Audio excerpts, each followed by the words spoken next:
नमस्कार मंडळी, मी दिव्या तुमचं सगळ्यांचं आपल्या चॅनलवरती अगदी मनापासून खूप खूप स्वागत करते। तर आपण आज ह्या व्हिडिओमध्ये अतिशय उपयोगी नवीन काही किचन टिप्स बघणार आहोत। तर व्हिडिओ स्किप न करता शेवटपर्यंत नक्की बघा आणि चॅनलवरती जर नवीन आला असाल तर आपल्या चॅनलला सबस्क्राइब सुद्धा करा। बऱ्याच वेळा दुधाच्या पातेल्यातलं दूध संपलं की त्या पातेल्याला साईचा असा एक लेयर असतो, तर आपण कधी कधी अशाच पातेल्यामध्ये चहा सुद्धा टाकतो, पण याने पातेलं खराब होतं आणि काळं पडतं। तर मग आपण त्याचाही वापर न करता पातेलं तसंच धुवायला टाकतो। तर अशा वेळेस काय करायचं, तर आपल्याला दररोज पोळ्या बनवण्यासाठी कणिक तर भिजवावीच लागते, तर ती कणिक आपल्याला ह्या पातेल्यामध्ये भिजवायची। खरं तर दुधाच्या पातेल्यात कणिक भिजवण्याचे 3 फायदे आहे। एक म्हणजे आपलं अन्न वाया जाणार नाही, कणिक भिजवण्यासाठी दुसरं सेपरेट भांडं खरकट करायची गरज नाही, आणि तिसरा फायदा हा पसरट भांड्यापेक्षा खोलगट भांड्यामध्ये कणिक मळलं की ते चांगलं मळलं जातं। तर नक्की ट्राय करून बघा।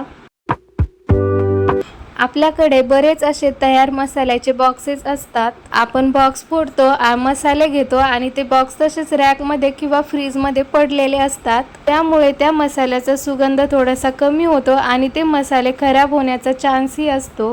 तर अशा वेळेस आपल्याकडे जे रबर बँड असते तर त्याचा वापर करून आपल्याला ते बॉक्स अशा प्रकारे पॅक करून घ्यायचे आहेत।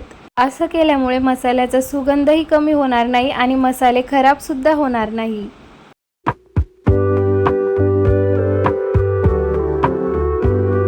त्यानंतर आपण बऱ्याच वेळेस असं गॅसवरती दूध तापायला ठेवतो आणि दुसरं काम करायला लागतो। तर कामाच्या गडबडीमध्ये आपल्याला दुधाचं लक्ष राहत नाही आणि मग ते उतू येतं।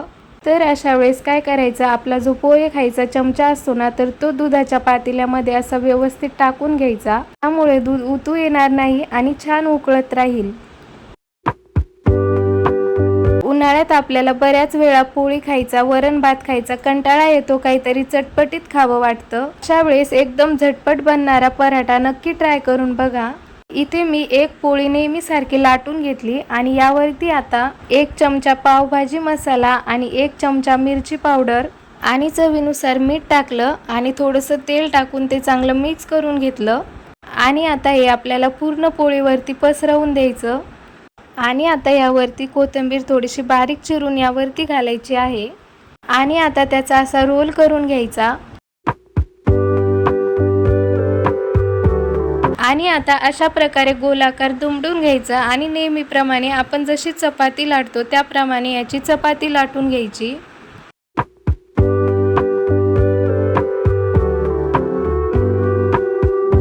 पोळी भाजताना तुम्हाला तेल किंवा तूप जे आवडत असेल ते लावून पोळी एकदम खरपूस भाजून घ्यायची। मस्त आपला असा पावभाजी मसाला पराठा तयार आहे।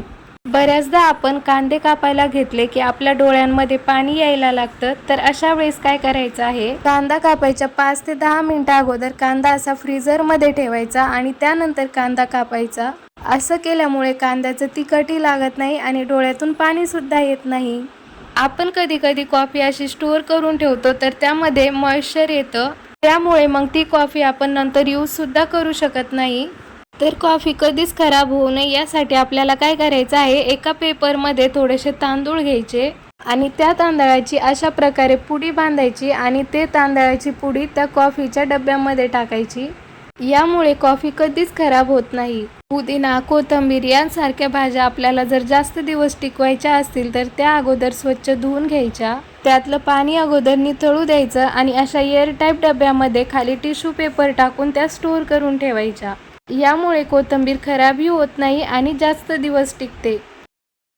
त्यानंतर लिंबू जास्त दिवस टिकवण्यासाठी लिंबू काय करायचं आहे, तर एक टिश्यू पेपर घ्यायचा आणि एक लिंबू टिश्यू पेपरमध्ये अशा प्रकारे रॅप करून ठेवायचं।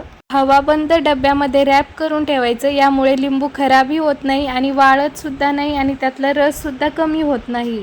बऱ्याचदा आपण चहा केली की चहाचं पातेलं तसंच ठेवतो आणि मग ती पत्ती जी असते साईडची ती वाळून जाते आणि आपल्याला धुवायला खूप टाइम लागतो त्याला।